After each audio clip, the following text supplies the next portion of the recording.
కానీ అప్పుడప్పుడు మీరు పార్టీ స్టాండ్కి వ్యతిరేకంగా మీన్స్ అంటే దాన్ని ధిక్కరించి కొన్నిసార్లు జూనియర్ ఎన్టీఆర్ గారి విషయంలో కానీ కొన్ని విషయాల్లో కానీ బయట ప్రెస్ మీట్లో మాట్లాడడం ఇలాంటివి చేశారు సార్.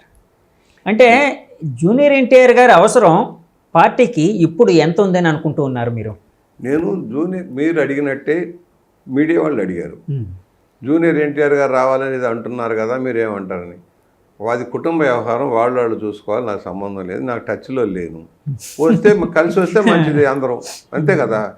పార్టీకి వాళ్ళ కుటుంబం రావచ్చు, ఎన్టీఆర్ఏ కాదు కుటుంబ సభ్యులంతా వచ్చి పనిచేస్తే మంచిది. పార్టీని బలోపేతం బాలకృష్ణ గారితో పాటు అందరూ రామారావు గారు కుటుంబ సభ్యులంతా పనిచేస్తే మంచిది. అలాగే ఎన్టీఆర్ కూడా అన్నాను, అంతవరకే. కానీ ఆయన ఏం కామెంట్, ఒకసారి మాత్రం ఏదైతే రామారావు గారి మీద కామెంట్లు చేసినప్పుడు, రామారావు గారి పేరు తీసేసినప్పుడు విశ్వవిద్యాలయానికి సరిగా రెస్పాండ్ కాలేదని నేను కొంచెం ఘాటుగానే విమర్శించాను. ఇది జూనియర్ ఈ అబ్బాబా ఇది అక్కర్లేదు, స్ట్రైట్గానే మాట్లాడాలి, ఖండించాలి కదా, వంశీ వాళ్ళని గారు ఖండించాలి కదా, నన్ను అంతవరకే. ఆయనతో నాకు అప్పట్లో జూనియర్ ఎన్టీఆర్ అవసరం కూడా పార్టీకి ఉందేని అన్నట్టు గుర్తండి మీరు ఒక ప్రెస్ మీట్ లో. అట్లా అంటే వస్తే బాగుంటది, ఆయన కూడా ఉంటే బాగుంటుంది అనలేదండి. అది కుటుంబ వ్యవహారం, కుటుంబ వ్యవహారం. ఆయనకు మంచి భవిష్యత్తు ఉంది, వక్రీకరించి ఉంటారు. ఇవాళ సినిమా రంగంలో మంచి పొజిషన్లో ఉన్నాడు, ఇంకా భవిష్యత్తు ఉంది ఆయనకి.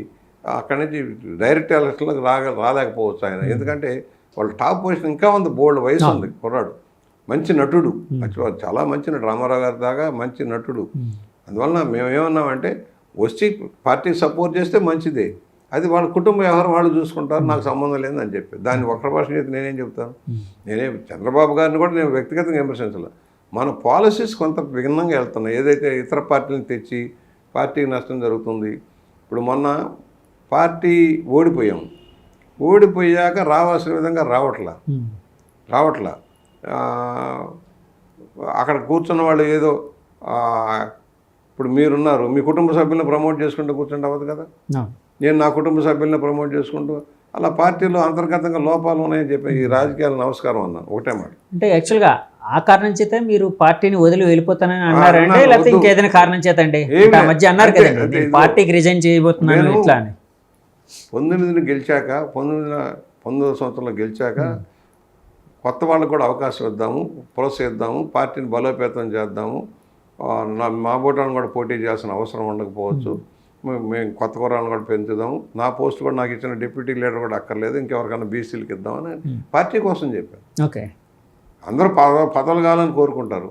నేను చెప్తే అక్కడ నోటుబడులు జరుగుతున్నాయి, ఎవరెవరో రికమెండ్ చేసుకోవడం, ఎవరెవరిని చేసుకోవడం, పని చేయరు. లీడర్లు అనుభవించిన వాళ్ళు, మంత్రులు చేసిన వాళ్ళు, పదవులు అనుభవించిన వాళ్ళు, రాజ్యసభ చేసిన వాళ్ళు, లోక్సభ చేసిన వాళ్ళు ఎవరు కూడా పార్టీ కోసం మాట్లాడట్లా. నా బట్టి వాళ్ళు మాట్లాడుతున్నాను. డిబేట్కి వెళ్ళాలంటే నా మోషన్ ఏంటండి? మంత్రి చేసిన వాళ్ళు, సబ్జెక్ట్ చేసిన వాళ్ళు, ఇవన్నీ చికాకేసి రాజకీయాలు వద్దు, ఏమొద్దు, మనం తప్పుకుందాం. డిబేట్కి వెళ్ళొద్దని అన్నారండి మిమ్మల్ని? నన్ను వెళ్ళొద్దాం, అందరూ వెళ్ళాలి కదా, పార్టీ కోసం ఫైట్ చేయాలి కదా. ఓకే ఓకే, నేను ఫైటింగ్ దిగాను, ఓడిపోయిన తర్వాత ఒక 6 నెలలు ఆగిన దగ్గర నుంచి మొదలెట్టేసాం. ప్రభుత్వ తప్పుడు విధానంలో పోరాడడం ప్రారంభించారు. చాలా మంది పోరాటలేదని మీ పోరాటం లేదు, పని చేసేవాడికి అవకాశం ఎవరు, చేయని వాడికి ఏమో అవకాశాలు ఇస్తున్నారు అనేది నా ఫీలింగ్. పార్టీని నమ్ముకొని పార్టీ కోసం పనిచేసేవాడిని కాదని ఈ కోటా సిస్టమ్ పెట్టి ఎవడెవడన్నా చేస్తున్నారు. నాకు చికాకు వచ్చి నమస్కారం పెడదాం, రాజకీయాలే వద్దనుకున్నాయి, వేరే పార్టీలకు వెళ్ళాం.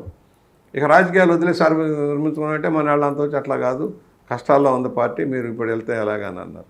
ఓకే, నా పని నేను చేస్తాను. చంద్రబాబు గారు పిలిచారండి? పిలిచారు, మాట్లాడారు. ఏంటన్నారు, చెప్పాను, ఇది లోపాలండి, ఇది కరెక్ట్ కాదండి, మనం ఇలా చేసుకుంటే మంచిది. పార్టీని నమ్ముకున్న ఇలా లక్షల మంది ఉన్నారు, వాళ్ళ శ్రమ వృధా అయిపోతుంది, వేస్ట్ అయిపోతుంది, వాళ్ళ కోసమన్నా మనం పనిచేసే వాళ్ళని ప్రోత్సహించాలి కదా అన్నాను. పార్టీ ఆఫీస్ నడుస్తున్న విధానం లోటుపాట్లు ఉన్నాయి. అప్పుడు కార్పొరేట్ ఆఫీస్ లాగా అయిపోయిందంటే మార్పు చేశారు, మార్చారు. మీ టైం కూడా మార్చాలి, లీడర్లకు కొంత సమయం ఇచ్చుకొని బిహేవ్ చేసుకుంటే బెటర్ కదా అంటే చేసుకున్నాం. సార్, టీడీపీ పార్టీ మీద ప్రధానంగా ఒక ఆరోపణ చేస్తూ ఉంటారండి చాలామంది. అంటే కార్పొరేట్ కల్చర్ లాగా ఉంటుంది, అది రాజకీయ పార్టీ లాగా. అంటే కొన్ని ఇంటర్నల్గా చాలా ఎఫైర్స్, అంటే చాలా పనులు ఒక కార్పొరేట్ కల్చర్, ఒక సాఫ్ట్వేర్ కంపెనీ నడిపిస్తున్నట్టు నడిపిస్తూ ఉంటారు. కానీ అది అలా చేయకూడదు, కొంచెం రాజకీయంగా కూడా కొంచెం ఎత్తులు అలాంటివన్నీ ఉండాలి అని అంటూ ఉంటారు. నిజమేనండి? ఉంటారంటే రాజకీయ పార్టీ లాగానే ఉండాలి. ఏ పార్టీకైనా కార్యకర్తలు నాయకులు ఇన్వాల్వ్ అవ్వాలి. అవ్వకుండా ఏదో గుమ్మస్తాలు నడపడం సరైనది కాదు. అది కొంత ఉంది, కల్చర్లో ఉంది, ప్రాంతీయ పార్టీల్లో అది ఉంది. వైఎస్ఆర్ పార్టీకైనా ఉంది, డిఎంకేకైనా, ఏడీఎంకేనా, మమతా బెనర్జీకైనా, అందరికీ ఇలా ఉంటుంది. ఈ ప్రాంతీయ పార్టీల్లో ఈ చిన్న చిన్న లోపాలు ఉంటాయి. మేమేమంటానంటే ఓకే, పార్టీని ఒక పద్ధతిగా నడపడం కోసం, కార్యక్రమాలను నిర్వహించడం ఒక సిస్టమ్ కావాల్సింది. At the same time party ఆఫీస్లో పార్టీ నాయకుల యొక్క ప్రమేయం ఉండాలి. అన్ని ప్రాంతాల నుంచి నాయకులు ప్రమేయం ఉండాలి. మనం ఆర్డర్ వేసాము, కింద దాకా ఇంప్లిమెంట్ అయ్యిద్ది అనే కంటే కూడా ఆటోమేటిక్గా అవటం కాదు. ఇది నాది అనే ఫీలింగ్ ఉండాలి. తెలుగుదేశం పార్టీ ఆఫీసు నాది, ఈ ప్రజలు నా వాళ్ళు అనే ఫీలింగ్లో ఉండాలి. అది ఎక్కడో మిస్సింగ్ లింక్ అవుతుంది. దానికోసమే నేను ఫైట్ చేస్తా ఉన్నా. చేశాను, ఇప్పటికీ అదే మాట్లాడతాను. కొంతమందికి అది ఆవేశంగా ఉన్నాడు, ఈయన ఏదో మనసులో పెట్టుకుని మాట్లాడడానికి కూడా నేనేం చేయలేను పార్టీ కోసం. మీరు మాట్లాడిన వాటి తర్వాత అంటే పార్టీ పరంగా ఏమైనా మార్పులు మరి చేర్పులు ఏమైనా చేసుకోవడం జరిగిందా అండి? కొంత జరిగిందండి, కొంత జరిగింది. ఇప్పుడు అందరూ చెడ్డవాళ్ళు కాదు, అందరూ మంచివాళ్ళు కాదు. వెస్టెడ్ ఇంట్రెస్ట్ కొంతమందికి ఉంటాయి, కులాల అభిమానం కొంతమందికి ఉంటాయి, డబ్బుతోటి ప్రమేయంతో నడిచే కొన్ని ఉంటాయి. అన్నిటికీ చూసుకుంటూ వెళ్ళాలి. ఇక్కడ మారిపోయింది, చెప్పే కదా, పాలిటిక్స్ దేశంలోనే మార్పు వచ్చింది.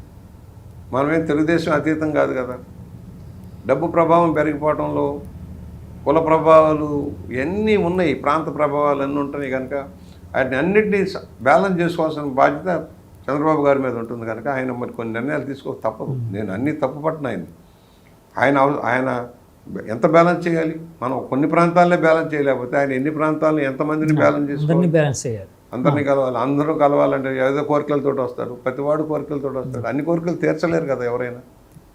సార్, రాజకీయాల్లో ధన ప్రభావం పెరగడానికి కారణం ఏంటంటారు సార్?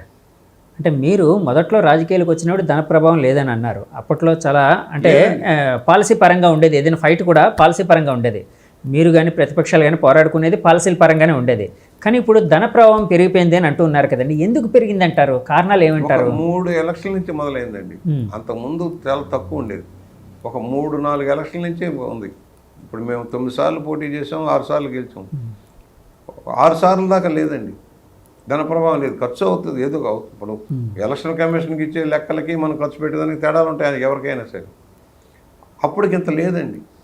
ఇప్పుడు దేశవ్యాప్తంగా వచ్చేసింది మనీ ప్రభావం. అదే కారణాలు ఏమంటారు సార్? అంటే మీ అనాలిసిస్లోని, మీ ఆలోచనలోని ఏమంటారు? డెవలప్మెంట్ తోటి పాటు కరప్షన్ పెరిగింది దేశంలో.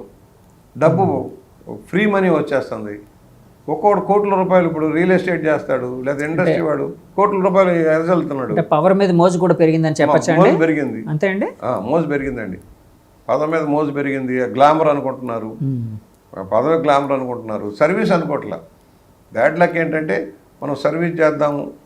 నేను కొన్ని జిల్లాలో చూస్తా కష్టపడి పని చేస్తారు, కొన్ని జిల్లాలు కష్టపడి పని చేయరు. ఇవన్నీ సమస్యలే. మనీ ప్రభావం ఎప్పుడైతే వచ్చిందో, ఇప్పుడు నేను 10 కోట్లు ఖర్చు పెట్టాను అనుకోండి, ఎన్నిసార్లు ఖర్చు పెడతాను? మళ్ళీ సంపాదించాలి కదా. సంపాదించిన